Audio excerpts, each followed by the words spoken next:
Hi, it's David Antonio Chavez. Thanks for clicking on the video, and in today's video we're going to be talking about how to get your offer accepted here in the San Fernando Valley, Los Angeles, one of the toughest markets you can be in to be a buyer right now.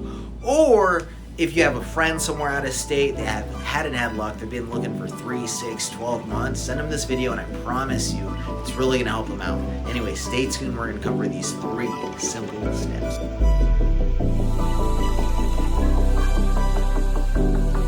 So the first step to getting your offer accepted in any market condition you're in is to be the first offer if possible. I do this for my clients by including them in an auto email directly from the MLS.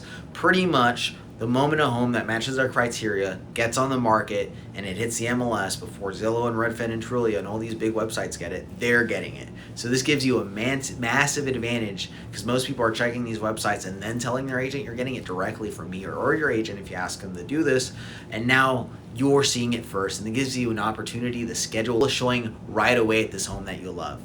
This now gives you the opportunity to decide whether or not you love this home. I highly recommend that if it's an 8 out of 10, that you do write an offer on the home. If it's a 7 out of 10, I wouldn't marry a 7 out of 10 personally. And I don't mean by looks, but overall as a person, I want to make sure I love this person and find myself compatible with them because this is someone I'm going to be married with for at least the next 30 years of my life. Same thing with the house. You got to absolutely love the house. You have to see yourself here for the next 30 years. Or if you're an investor, does it make money? Does it match the 8 out of 10 criteria points that I'm looking for in an investment? Now, the second step to making sure your offer gets accepted again in any market condition is to include a beautiful cover letter. With this, the offer price is usually over asking unless the market conditions are a little different at the time, which is covered in the cover letter. We make sure we run comps too. We try not to overprice or overbid if not necessary in the market, but we include the price, we include the FICO score of the client, the down payment, the contingencies, the waived contingencies, and etc. So it makes it really simple for the agent. They love the package. It comes in one singular PDF. And if I'm writing an offer for a family, which is more often than not the case, which might be you, I probably met you at an open house or you saw this on Instagram or something. But if you're a family, then I highly do recommend taking a picture at the property and writing a little letter on Google Docs or something, sending it to your agent on why you love the home, and include that picture of you at the house with your family. So then the owner might read that and might think, you know what, this is the family I want to live in my house, because it is a very emotional process for the seller. So you want to maximize every single point.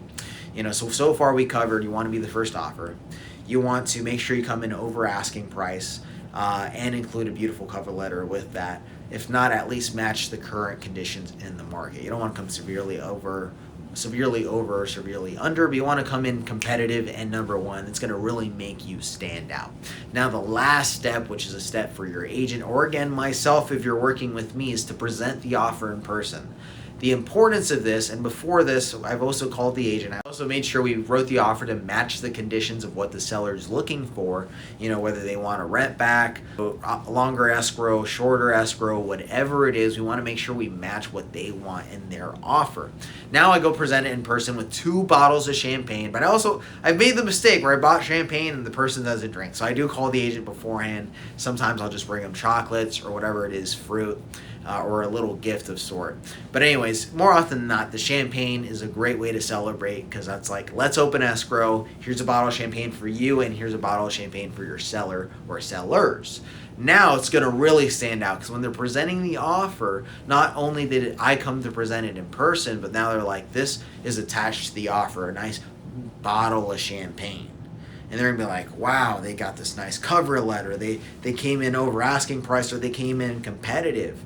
And, they included all these amazing terms. I'm going to go ahead and accept this offer because that's a family I like. They might not be the highest offer, but they're the best offer I've seen in here, which sometimes is the case for my clients. Again, I've had, at least in the last few months, 2 out of the 3 offers I sent out be accepted simply because of the conditions of the offer or the family or etc., things like that. So we want to make sure that the home itself is beautiful. or that the offer itself is standout, it's worthy, especially in this market that we're in right now, and that they want to accept it. I mean, there's a bottle of champagne. I'm calling the heck out of the agent. I'm really pushing them to accept the offer right there and then. If not, I'm going to keep calling them. And more often than not, this strategy works. I do have a 67% acceptance rate on all and every single one of my offers. All that being said, I hope you guys enjoyed the video. Again, if you have any questions, leave it down below here on my Instagram or my YouTube, or you can directly message me and contact me for my information. We can get on a call, whatever you may need. I'm here to help you.